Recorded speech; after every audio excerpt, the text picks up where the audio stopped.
Good morning students, class second EVS. Students, आज के video में हम चैप्टर 11 डायरेक्शन एंड टाइम, जिसे हमने कल रीड किया था, उसकी एक्सरसाइज करने वाले हैं। तो चलो स्टार्ट करते हैं ए पार्ट से। देखो ए पार्ट में tick the correct option. Students देखो, नीचे आपको कुछ क्वेश्चंस दिए गए हैं जिनके आंसर के लिए आपको 3 ऑप्शन दिए गए हैं। तो आपको सही ऑप्शन को ढूंढना है और उसके सामने वाले बॉक्स में टिक करना है। Question number 1, the sun sets in the. Sun sets मतलब सूर्य अस्त। तो आपको ये बताना है कि जो सूर्य अस्त होता है वो कौन सी डायरेक्शन में होता है, कौन सी दिशा में सूर्य अस्त होता है, छिपता है। तो बताओ कौन सी डायरेक्शन है वो, कल हमने पढ़ा भी था इसे। वो है west. The sun sets in the west. तो आप ऑप्शन बी वेस्ट को टिक करो। Second, the sun rises in the. Sun निकलता कौन सी डायरेक्शन से है। सनराइजेस मतलब होता है सूर्य उदय, सन का निकलना। तो बताओ सन कौन सी डायरेक्शन से निकलता है, ईस्ट। तो देखो ऑप्शन सी ईस्ट आपका सही है, आप इसे टिक करोगे। थर्ड देखो last, it is easy to find directions with the help of the. Directions मतलब दिशाओं को ढूंढना बहुत ही आसान है, किसकी मदद से, मून की मदद से, अर्थ की मदद से, सन की मदद से।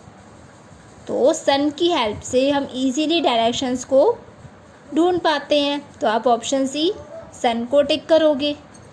ओके, आगे देखो B part, give one word answer for the following. देखो नीचे आपको कुछ क्वेश्चंस दिए गए हैं जिनके लिए आपको वन वर्ड आंसर लिखना है, मतलब एक शब्द में अपना उत्तर लिखना है। क्वेश्चन नंबर 1 देखो, how many days are there in a year. 1 year में, एक साल में कितने दिन होते हैं, बताओ। 365 डेज। तो आप यहाँ लिखोगे 365 डेज। नेक्स्ट देखो question number 2, how many hours are there in a day. एक दिन में कितने आवर्स होते हैं, कितने घंटे होते हैं, 24 आवर्स। तो आपका आंसर हुआ 24 आवर्स।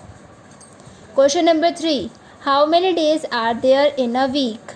एक सप्ताह में, एक हफ्ते में कितने दिन होते हैं, एक सप्ताह में 7 डेज होते हैं। तो आप यहाँ लिखोगे 7 डेज। 4 देखो, how many days are there in a leap year. Leap year में कितने डेज होते हैं। देखो लीप ईयर में आपका एक दिन बढ़ जाएगा, तो एक साल में 365 डेज होते हैं। अब लीप ईयर में एक दिन बढ़ गया तो हुए 366 डेज। तो आपका आंसर हुआ 366 डेज। ओके, आगे देखो अब C part, answer the following questions. देखो नीचे कुछ क्वेश्चंस दिए गए हैं जिनके आपको आंसर लिखने हैं, इसे हम नोटबुक में करेंगे। तो चलो अब नीचे इसके हॉट्स आ गया है, उसे देख लेते हैं। There is a third hand in some clocks and watches, it is very thin and moves faster than the other two, what do we call it. आपने देखा होगा बहुत सी घड़ियों में एक तीसरा हैंड भी होता है, तीसरी सुई भी होती है, जो बहुत ही पतली सी होती है और बाकी दोनों सुइयों से जल्दी जल्दी चलती है। उसे क्या कहते हैं, मैंने कल आपको चैप्टर रीड करते समय बताया था, वो होता है सेकंड का हैंड। तो आप यहाँ लिखोगे सेकंड, SECOND, हैंड। क्लियर है। अब देखो इसके नीचे आपको एक एक्टिविटी भी दी गई है, look at the picture given below and tell the directions in which the things are located. देखो नीचे आपको एक पिक्चर दी गई है, इस पिक्चर को ध्यान से देखो। देखो इसमें सन राइजेस भी हो रहा है, मतलब सन निकल भी रहा है। तो देखो इसमें बहुत सारी चीज़ें हैं, तो आपको बताना है कि ये चीज़ें कौन कौन सी डायरेक्शन में हैं। देखो जैसे कि ये पहाड़ है, कौन सी डायरेक्शन में है, सन निकल रहा है उसी डायरेक्शन में है, तो ये हुए ईस्ट। अब देखो ये बर्ड बैठा है, सन के सामने वाली डायरेक्शन है, तो ये हुई वेस्ट। अब देखो ये ट्री है, तो ये जब आपने अपने हैंड्स को स्ट्रेच किया तो राइट हैंड साइड हुआ, तो इसकी डायरेक्शन हुई साउथ और इसकी डायरेक्शन हुई नॉर्थ। अब देखो ये प्लेन कौन सी डायरेक्शन में जा रहा है, साउथ में। तो आपको इस तरीके से इन चीज़ों के नाम लिखने हैं और ये बताना है कि ये चीज़ें कौन कौन सी डायरेक्शन में हैं। तो ये एक्टिविटी आप सभी खुद ट्राई करोगे। ओके, अब आगे बढ़ते हैं, चैप्टर 11 के वर्ड मीनिंग और क्वेश्चन आंसर करते हैं। तो सबसे पहले वर्ड मीनिंग करते हैं। फर्स्ट, जैसा कि आपके चैप्टर का नेम है डायरेक्शन, डायरेक्शन का मतलब होता है दिशा। ईस्ट पूर्व, वेस्ट पश्चिम, नॉर्थ उत्तर, साउथ दक्षिण। देखो ये जो 4 मेन डायरेक्शंस हैं उन्हें हिंदी में क्या कहते हैं वो आपको बताया गया है यहाँ। नेक्स्ट है मैप। मैप होता है नक्शा।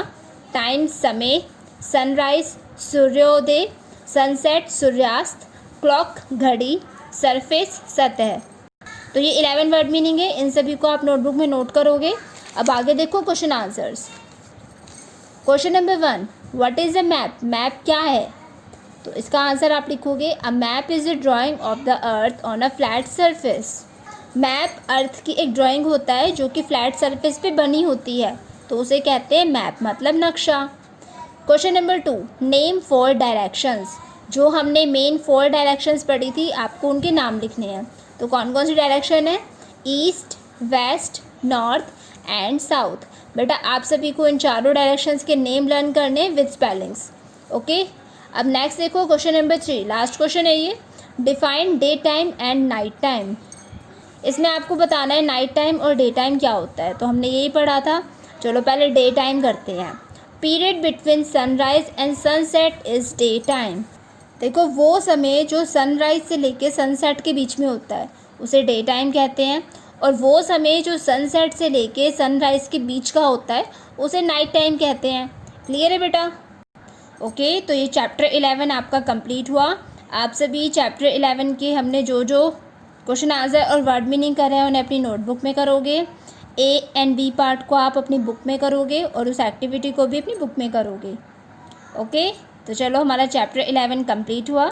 आज के लिए इतना ही काफ़ी है। आप इस सारे वर्क को कीजिए और क्वेश्चन नंबर 1 एंड 2 इसे लर्न कीजिए। ओके स्टूडेंट्स, आपसे फिर होगी मुलाकात नेक्स्ट वीडियो में चैप्टर 12 के साथ। Thank you.